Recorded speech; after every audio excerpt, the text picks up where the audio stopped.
Hola a todos, os saludo de nuevo para el estudio online.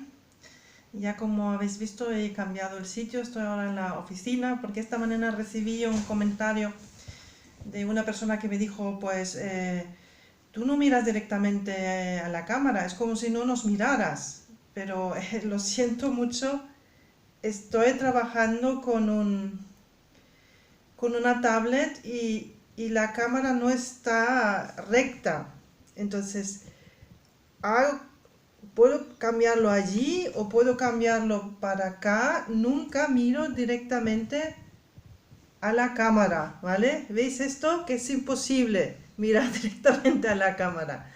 Así que yo sí os miro directamente, pero en la cámara sale como si no os mirara, como si mirara al otro lado. Pero no es así. Lo siento mucho, de momento no tengo otra manera de hacer los vídeos porque el micrófono de la tablet es mucho mejor que el micrófono del portátil que tengo. Y ahora mismo tampoco puedo ir a ningún lado para comprar otro micrófono, ¿vale?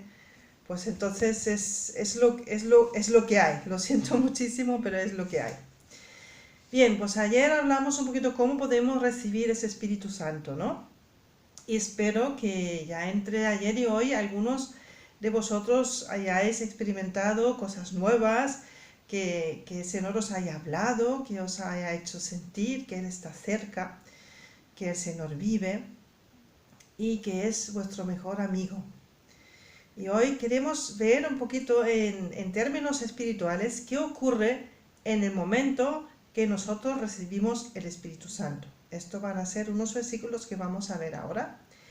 Y luego vamos a ver también un texto donde una persona quería recibir el Espíritu Santo, pero al final no lo recibió. Entonces también hay esa historia también existe en la Biblia. Y creo que está allí para que nosotros aprendamos para qué sirve realmente, cuál es la intención de Dios, porque es su espíritu. ¿Cuál es la intención de Dios para darnos este espíritu?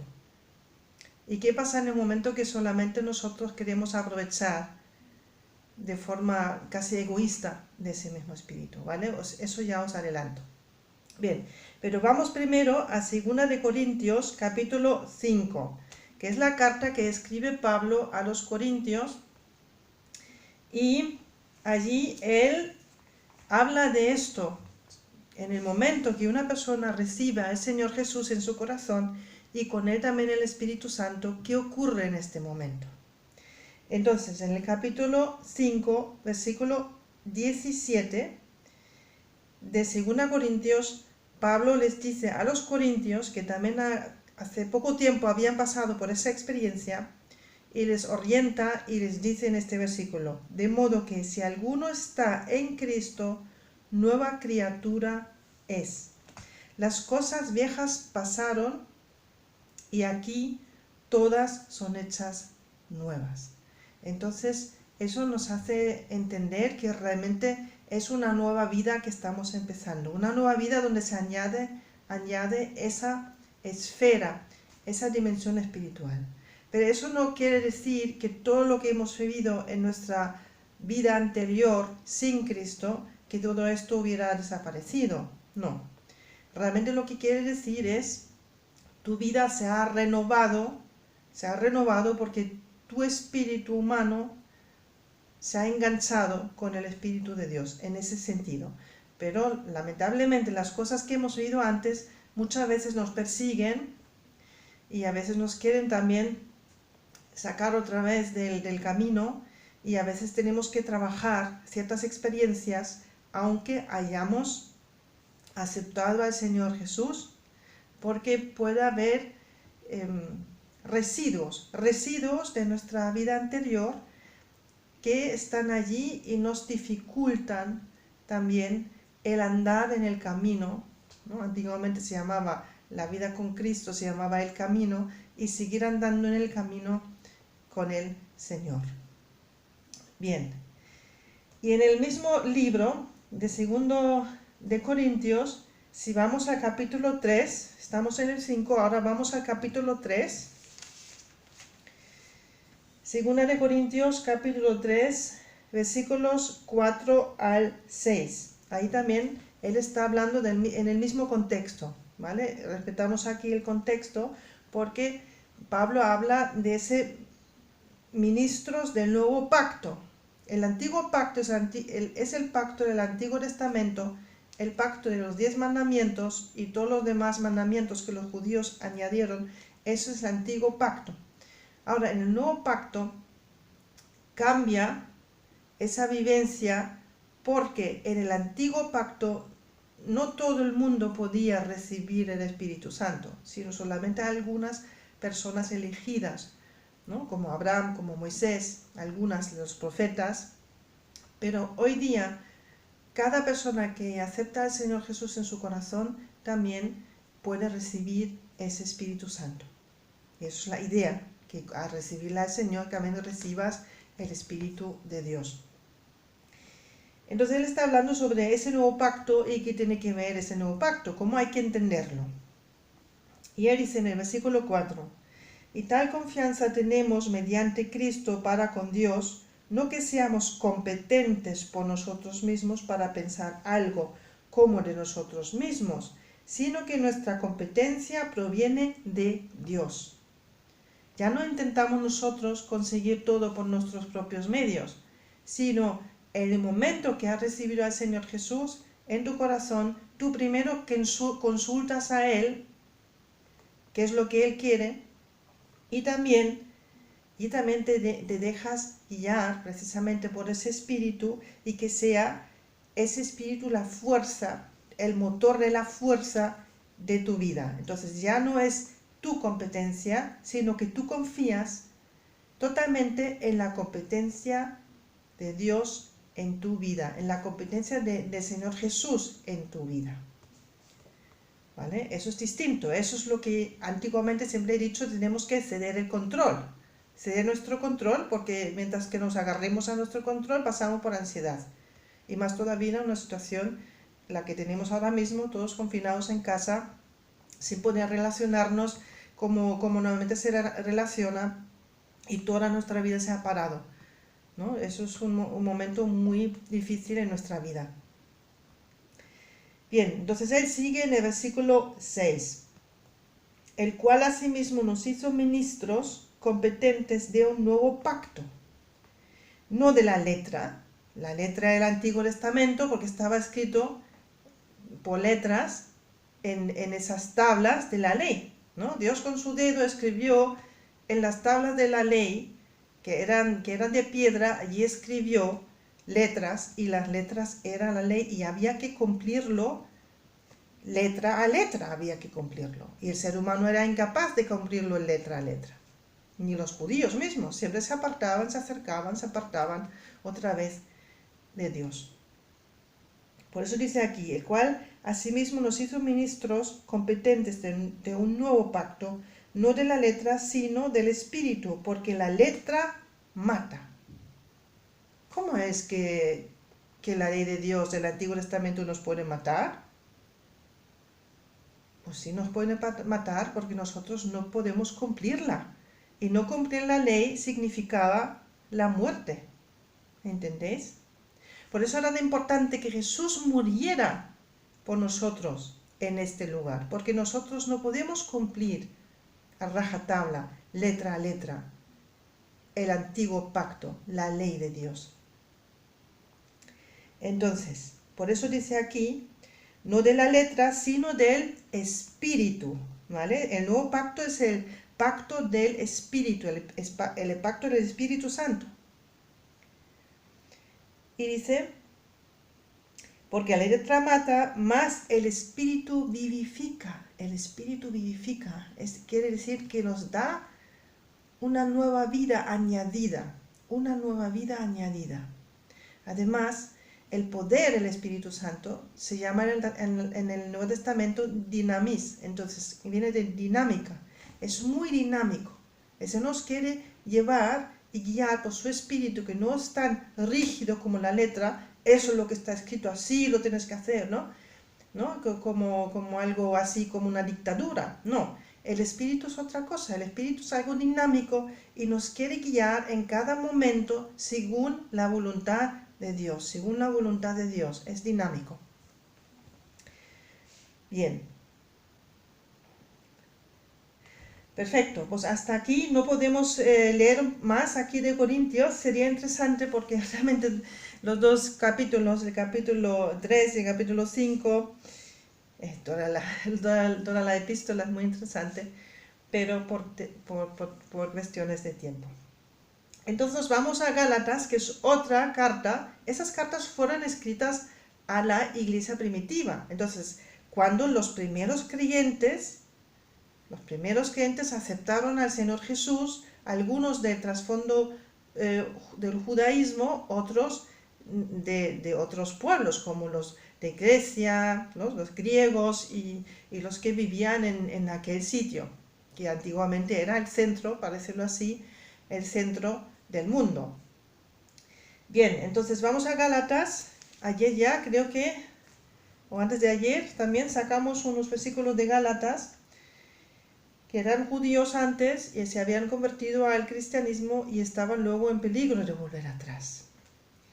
Y en Gálatas 2 tenemos el mismo contexto que hemos visto en 2 de Corintios. Pablo allí pues se dirige a los Gálatas, pero les explica el mismo concepto, ¿vale? Porque en sus cartas siempre él explica qué significa esto ahora. Tú has recibido al Señor Jesús en tu corazón, has recibido el Espíritu Santo. ¿Y qué significa esto ahora para ti? Eso hay que explicarlo, ¿no? Uno tiene que entenderlo muy bien.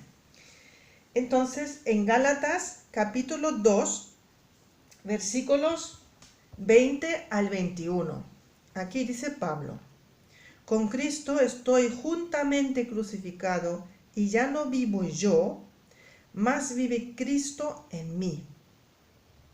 Y lo que ahora vivo en la carne, lo vivo en la fe del Hijo de Dios, el cual me amó y se entregó a sí mismo por mí. No desecho la gracia de Dios, pues si por la ley fuese la justicia, entonces por demás murió Cristo.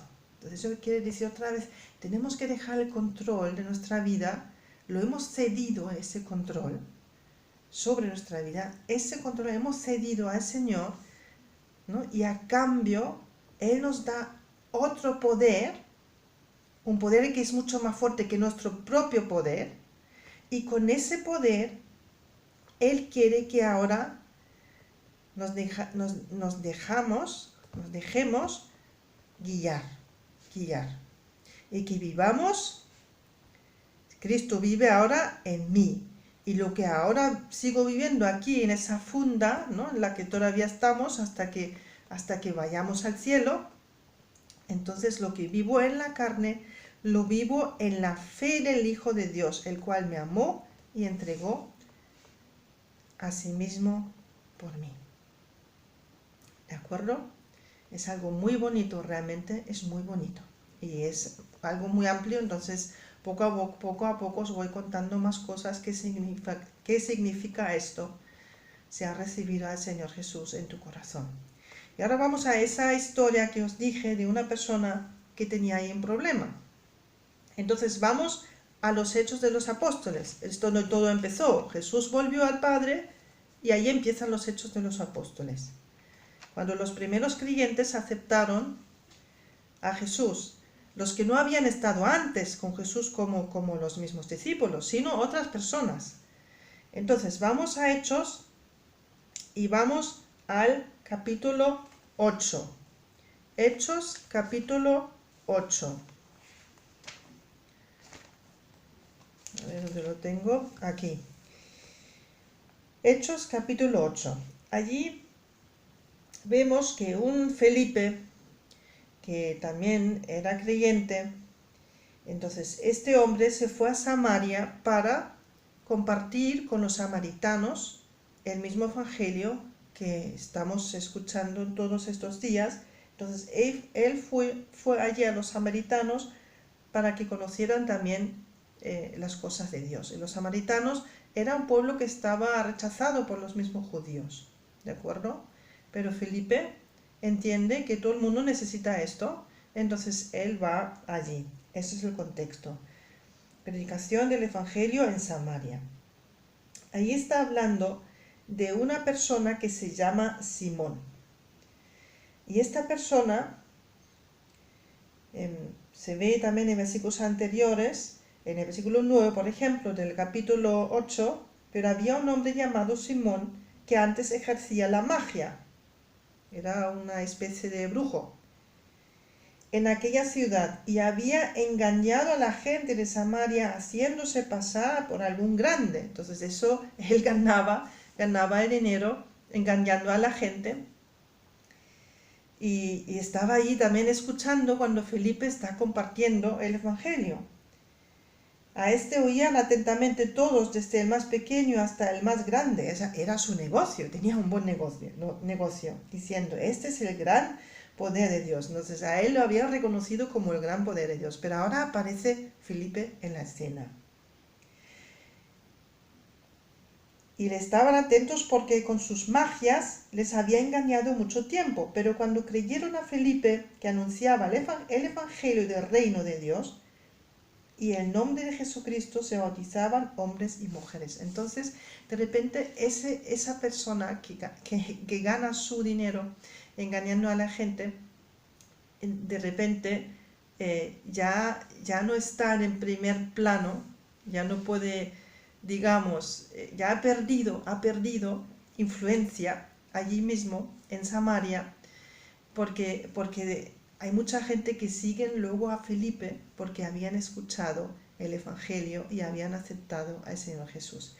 Y ahora vamos a ver cómo ese Simón reacciona ante esa situación de haber perdido el protagonismo y haber perdido también una parte de su negocio.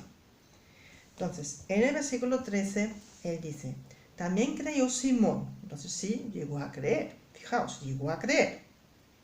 También creyó Simón mismo y habiéndose bautizado, incluso se dejó bautizar. Estaba siempre con Felipe y viendo las señales y grandes milagros que se hacían, estaba atónito. Claro, él había engañado a la gente con sus magias, pero ahora él vio otra persona que podía hacer auténticos milagros, no solamente un engaño. Entonces el hombre se queda con la boca abierta. Obviamente, eso le atrae.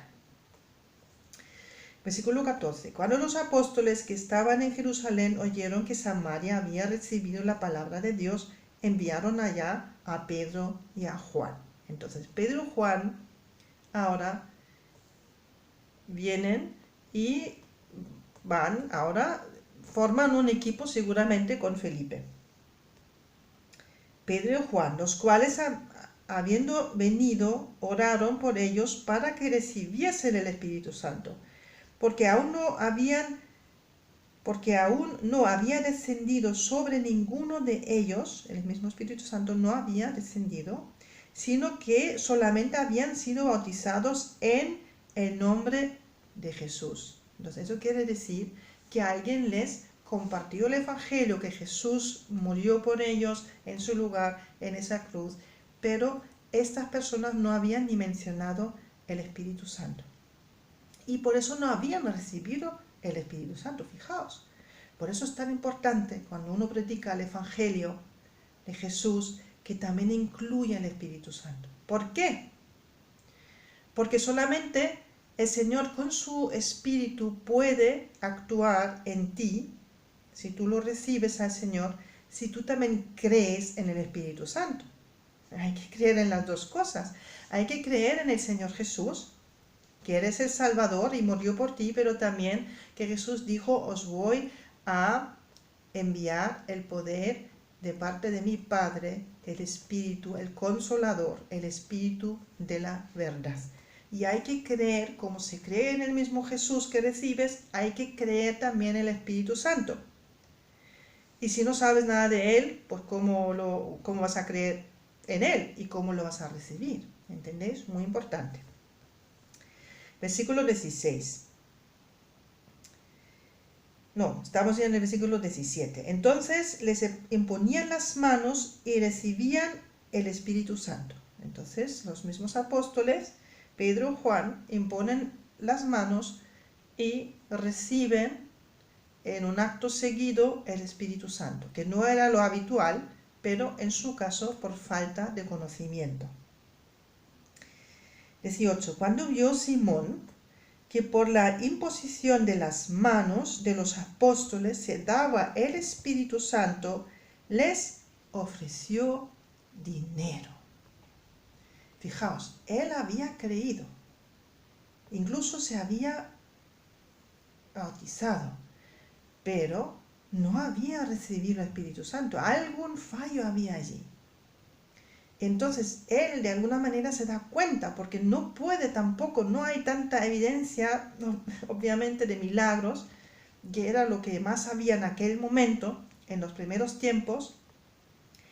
Entonces, pues él quiere ofrecer dinero para recibir, y ahí vemos que hay un problema de actitud.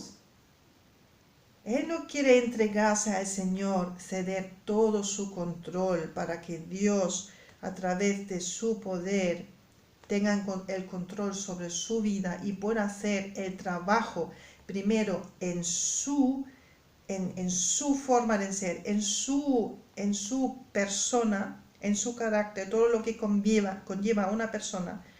Porque primero, el primer interés en darnos el Espíritu Santo es Dios mismo, ¿no?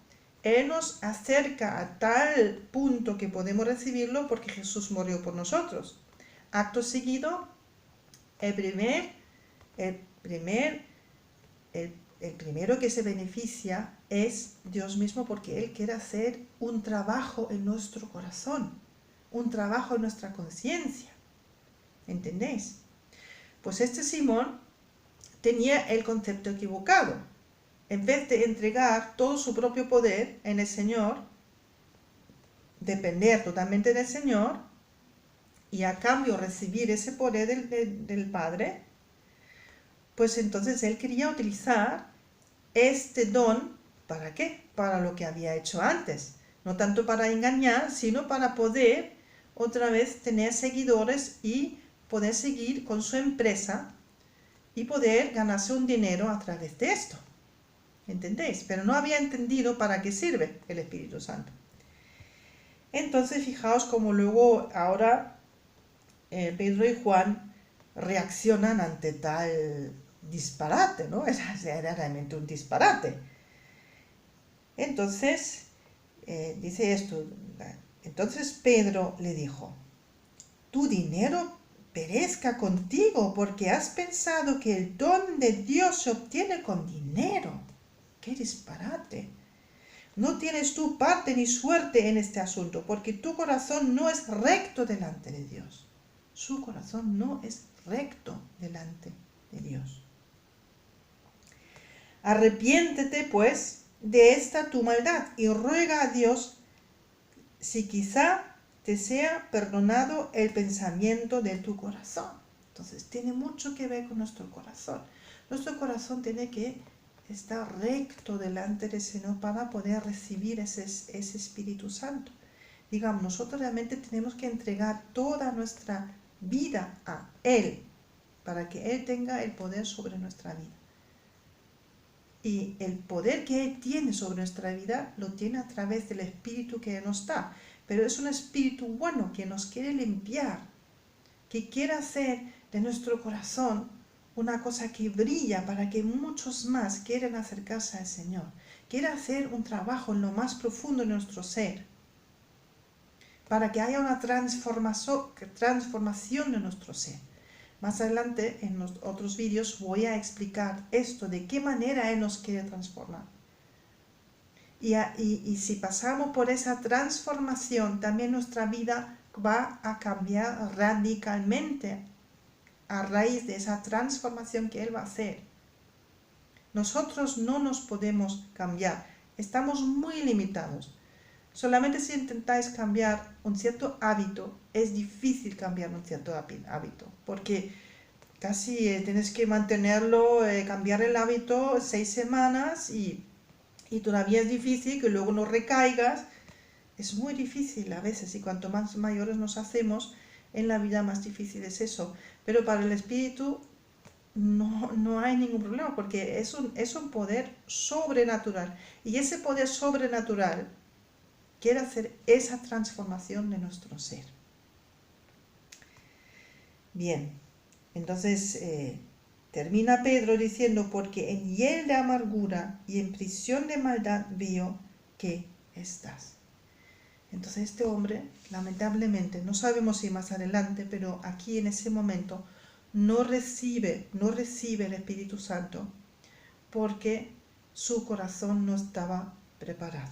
Lamentablemente era así, porque él pensaba que era solamente para su propio beneficio y para, a raíz de recibirlo, tener un poder añadido y poder también producir esos milagros, y al producir los milagros que pudiera recibir dinero de la gente, como antes también había hecho, pero lo había hecho por medio de engaños, ¿entendéis?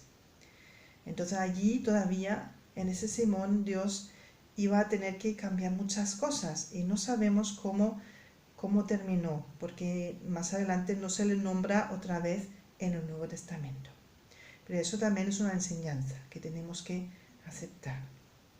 Entonces, si en esta situación que vemos que ya el ser humano está intentando controlar este virus y es casi imposible controlarlo, ahora al intentar controlar a toda la población para que quedara en casa, estamos intentando controlar humanamente este virus.